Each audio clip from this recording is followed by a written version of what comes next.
欢迎来到手动对焦。前阵子 OpenAI 推出了图像生成器，可以生成模仿各种画风的图片，引发了吉卜力风的热潮。那同时有爆发了一些讨论。其实拿图片去为 AI 生成，应该是在我读大学的时候就有相关的东西了。那关于智慧财产权的讨论，当时也都有了。当时有绘师联署抗议，或者是想办法让图不给 AI 读取之类的。当时也许是因为相关的软体都要付费，不如现在普及的关系，所以讨论度没有那么的高，只有在创作圈烧起来。那讲这个前提是因为这个不是最近才有的东西，跟最近才有的讨论了。这件事情很久了，而且一直没有解决，没有解决就算了，发展那么久还没有规范，还有人说不要排斥新科技。说实在的，看的是挺头痛的，所以才想说来聊一下我的看法好了。那在此我先表态一下我对 AI 的态度。我对 AI 并不排斥，因为我也是使用者。我修照片的时候会使用内容感知去除杂物。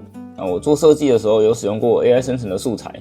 那我做影片的时候都是用 AI 侦测字幕，甚至有一些特效相关的侦测、慢动作补帧等等的，这些都是 AI 技术的体现。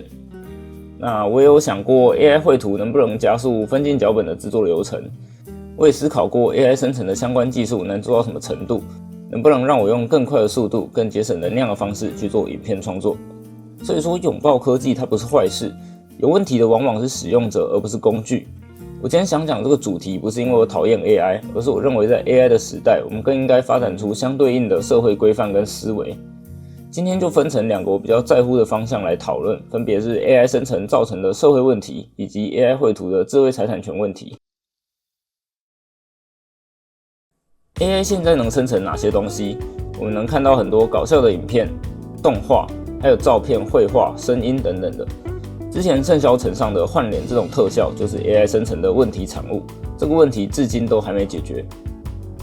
上述的内容，说实话，它产出的结果都并不稀奇。合成影片、合成图片，都是发展很久的东西了。但我们过去需要学习并拥有 PS 才能做合成照。甚至合成影片需要更高端的技术跟软体才能达到以假乱真，但我们现在只要丢进生成软体就能跑出来，考验的好像只有你的显卡强度，完全可以预见在未来伪造影像图片的成本有多低。还有模拟声音语气的 AI， 常常看到有人拿来做歌手偶像的 cover 一些他们没有唱过的歌，讲一些他们没有讲过的话，这会衍生什么问题，我相信也不难想象。那讲到这里，其实就如我前面所讲的 ，AI 它不是问题，有问题的是使用者。小明建模的相关二创影片，大家笑笑无伤大雅。AI cover 唱歌的影片，也满足了粉丝对偶像唱别首歌的想象。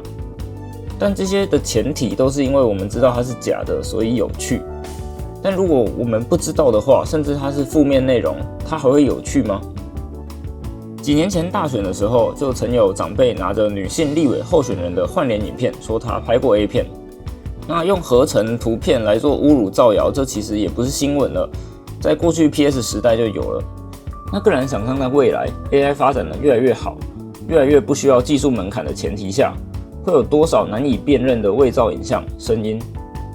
但很意外的是，我们至今似乎都没有更好的应对方法。现在我们都还能用肉眼去辨认，很难保证我们未来几年还能做到。所以让经过 AI 产出的内容能够被识别，这个应该是目前需要想办法做到的事。那脸书、IG 等等的相关社群平台其实都有推出 AI 标签，他们对 AI 影像做侦测，或者是让使用者自行标记，但会常常看到说一些没有运用 AI 的内容被挂上 AI 标签，真的有用 AI 制作的内容却没有看到。我不是程式专家，我不知道技术上的难点在哪里，但是我相信如果开发 AI 的团队能跟平台一起合作， AI 标签是能够确实执行的。虽然不能遏制造假影像的出现，但至少能够有效识别就已经是很大的帮助了。当我们知道影像经过怎么样的一个处理，那法律也能更有效的去处理相关犯罪，而不是一个造假影片丢出来，然后还会有两派的人争论说这个是真的还是假的。那所以 AI 标签，我认为是需要确实执行的，而且要执行的精准，也许就是要仰赖开发团队跟社群平台的共同努力。还记得 AI 出现的最早以前，很多人会用 AI 生成图片丢到绘画社团上面，假装是自己画的。当然现在时代不同了，现在是绘师需要澄清这个不是 AI 图。那讲到这里就可以接续我们下一个主题 ：AI 时代的智慧财产权。利用 AI 生成图画，假装是自己画的，甚至主张自己有著作权等等的。这些问题虽然还是存在，但是在社群平台上其实是少蛮多的，而且再怎么说都是爱慕虚荣作祟的小打小闹，不是什么大事。主要对于 AI 绘图的争议还是在画风这件事情上。学习画风构不构成抄袭或剽窃？直接讲正确答案就是没有。这也是支持 AI 一方的主要论述。过去学习画风的案例都没有定义抄袭了，那拿图去训练 AI 当然也没有抄袭。好，这样的论述我们先放一边，我们先换个角度来讲。如果今天我将命题改为使用 AI 学习画风构不构成抄袭或剽窃，这件事情用过去的制裁相关案例能否适用？能够理解我的意思吗？我们真的能用以前或者说用人类的标准来衡量 AI 吗？这边我就放上我问 ChatGPT 这个问题的回答。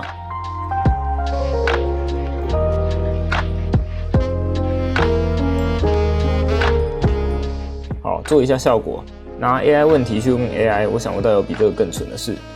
过去我曾在文章中举过一个汽机车的例子，在汽机车发明出来之前、发明出来之后跟普及后，我们能不能用同一套的交通法规与道路规范来应验这个科技转变呢？我相信答案显而易见，而我想说的也正是这样。我们学习画风、模仿画风，相较于 AI 的学习跟模仿，两者都是学习，但是它的效率跟目的可以说是完全不同的。那我们能用同一套标准来衡量吗？这样的衡量能保障到谁？我们回头来看一下智慧财产权的设计初衷，其目的不就是为了保护人类用智慧创造的无形财产吗？以这个初衷回头来看，创作者们的诉求真的过分了吗？其实说白了，即使是人类学习画风，绘师都可能因此不满，更何况是在不知情的情况下，自己的图被拿去训练 AI， 绘师有所不满并表达抗议是再合理不过的事情了。这也是开发团队必须严正面对的问题，但今天却演变成使用者跟创作者的争执，这是很吊诡的事情。所以说，与其一直在灰色地带争吵，还不如赶紧制定因应科技发展的相关规范。这也是我这支影片不断强调的重点。我们拿过去规范人类的法规来谈 AI， 这个是不合时宜的。所以拿人类学习画风的这个案例来谈 AI 绘图没有侵权，我相信是言之过早。即便现行法规没有规范，不代表这件事情没有问题，或者是不需要讨论，也不代表我们讨论了、制定了相关规范就是阻止 AI 发展。这些都是没有冲突的事情，而且是必须跟上的事情。如同我交通工具的举例，我们的确不能在没有限速的时代说汽机车超速，但它确实跑得有点快了吧，需要管一下吧。做个总结，今天聊了2个我观察到的 AI 发展面向，但重点都离不开我希望相关的规定或者是机制赶紧跟上的这个诉求。我不想要讨论网络上很多的极端言论，我相信大多数关注并参与 AI 热潮的人都是喜欢视觉艺术的人，必然了解创作者的困境跟诉求。但我想简单回应一个我最常看到的类型，关于创作者、工作者怕被 AI 抢饭碗的这个话题。那这个话题其实可以独立拿出来讲一集啦，但我今天就简单聊一下。这样的留言是蛮多的，有的可能只是随口说说，但有的是还会拿出一些实际案例来长篇大论。像是就有人拿 AI 生成的特效，说好莱坞开发了半天，花了一堆钱的特效 ，AI 几分钟就做出来了，认为 AI 可以取代掉动画师、特效师、创作者。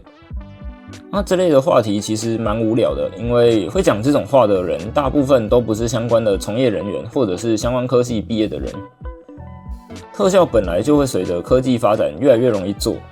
世界第一部的 3D 动画长片《玩具总动员》，当初花了多少钱、多少人力？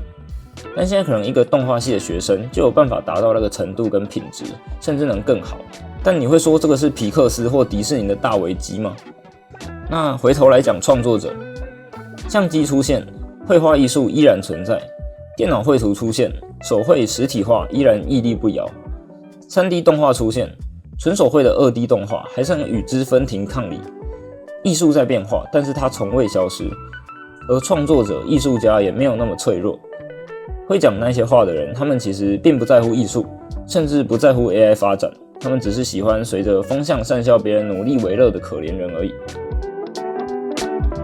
最后，不管是谁，思考科技带来的问题才是真正跟科技相处的方式。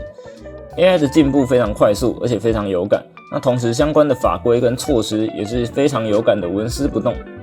我希望大家一起关注这个议题，不是只是直线条的以现行的规范来讨论。大家一同享受 AI 带来的便利跟乐趣，同时也要思考背后的问题。AI 视觉艺术说白了，它是小事，它只是 AI 发展的一小环，再怎么影响都不会害人家破人亡。